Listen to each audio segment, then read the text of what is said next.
ایک وقت ایسا آیا کہ اللہ تعالیٰ نے حضرت ابراہیم علیہ السلام کو بہت زیادہ مال عطا فرمایا۔ اتنے اونٹ کے گنے نہیں جاتے، گائیں اتنی زیادہ کہ شمار نہیں ہوتی، بکریاں بھی بہت زیادہ۔ اللہ نے بہت زیادہ مال عطا فرمایا۔ تو آج سے پیچھے جائیں تو لفظ مال پیسوں پر نہیں جانوروں پر بولا جاتا تھا۔ تو اللہ نے فرشتوں سے کہا کہ ابراہیم میرا دوست ہے۔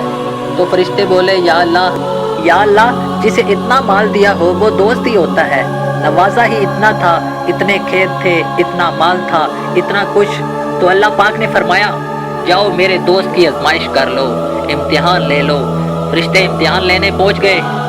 حضرت ابراہیم کے جانور گھوم رہے تھے، بہت بڑا ریوڑ تھا۔ حضرت ابراہیم اپنے کھیت میں موجود ہیں تو فرشتہ آیا اور کھیت میں چھپ کر بیٹھ گیا اور بلند آواز میں بولنے لگا سبحان اللہ والحمد للہ ولا الہ واللہ اکبر۔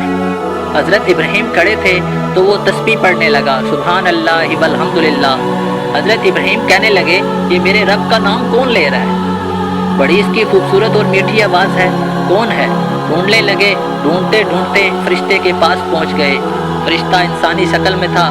تم میرے رب کا ذکر کر رہے تھے؟ اس نے کہا جی میں ہی کر رہا تھا۔ تو فرمانے لگے یار ایک بار پھر سنا دے۔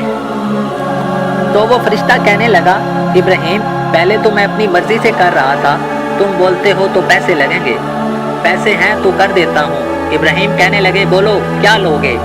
اللہ کا ذکر سنانے کا کیا لوگے؟ فرشتہ بولا جتنی بکریاں آپ کے پاس ہیں اگر ساری دے دو تو میں سنا دوں گا۔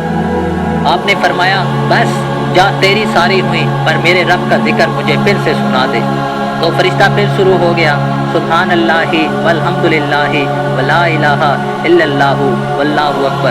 تو ابراہیم پھر بولے یار ایک مرتبہ پھر سنا۔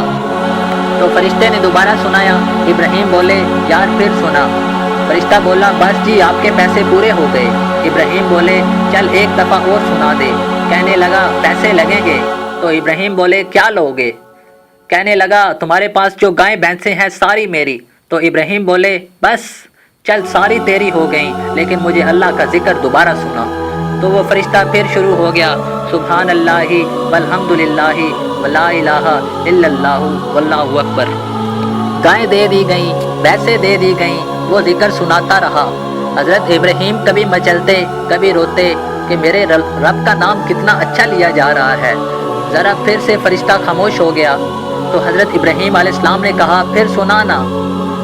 تو فرشتہ بولا بس آپ کے پیسے ختم ہو گئے۔ تو حضرت ابراہیم علیہ السلام نے کہا جو لینا ہے لے لو پر یہ ذکر پھر سنا دو۔ تو اس نے کہا اب تیرے پاس اونٹ رہ گئے ہیں، سارے لوں گا پھر ذکر سناؤں گا۔ تو حضرت ابراہیم نے فرمایا جا سارے تیرے ہو گئے، ذکر سنا صحیح۔ تو فرشتے نے پھر کچھ دیر ذکر سنایا۔ کچھ دیر کے بعد فرشتہ پھر خاموش ہو گیا تو حضرت ابراہیم بولے ذکر سنانا۔ تو وہ بولا اب تیرے پاس دینے کو کچھ ہے ہی نہیں، ہر چیز تو میں لے چکا ہوں۔ ابراہیم بولے یار تم کو یہ گائیں بھینسیں بکریاں اونٹ چرانے کے لیے کوئی ملازم کی تو ضرورت ہوگی نا، تو اس طرح کر مجھے رکھ لے، میں روٹی نہیں مانگوں گا، میں کھانا نہیں مانگوں گا، تم سے اللہ کا ذکر سنتا رہوں گا اور تیرے جانوروں کی نوکری کرتا رہوں گا۔ جب یہ بولنا ہی تھا تو فرشتے کی آنکھوں میں آنسو آ گئے۔ فرشتہ رو پڑا اور کہنے لگا ابراہیم مجھے سینے سے لگا لو، آپ واقعی اس قابل ہیں کہ اللہ آپ کو دوست بنائے، اللہ آپ کو دوست بنائے۔ پیارے پیارے بھائیوں، اگر آپ اسلامک واقعات دلوں کو چھو جانے والے سننا چاہتے ہیں تو یہ چینل ضرور سبسکرائب کریں اور ساتھ جو بیل کا بٹن ہے اس کو دبائیں تاکہ ہم نیکسٹ جو ویڈیو اپلوڈ کریں اس کی نوٹیفیکیشن آپ کو مل سکے۔ شکریہ۔ پیارے پیارے بھائیوں، اگر آپ اسلامک واقعات دلوں کو چھو جانے والے سننا چاہتے ہیں تو یہ چینل ضرور سبسکرائب کریں اور ساتھ جو بیل کا بٹن ہے اس کو دبائیں تاکہ ہم نیکسٹ جو ویڈیو اپلوڈ